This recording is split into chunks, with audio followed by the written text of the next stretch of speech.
Hello, I am.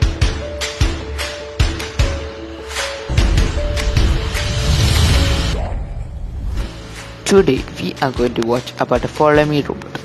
So for the sensoring part, we are going to use the ultrasonic sensor, and the servo motor rotates right, left and front.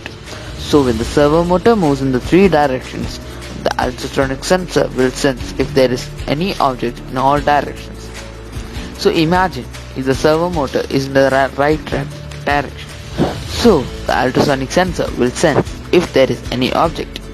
If there is any object, it will move towards the right side.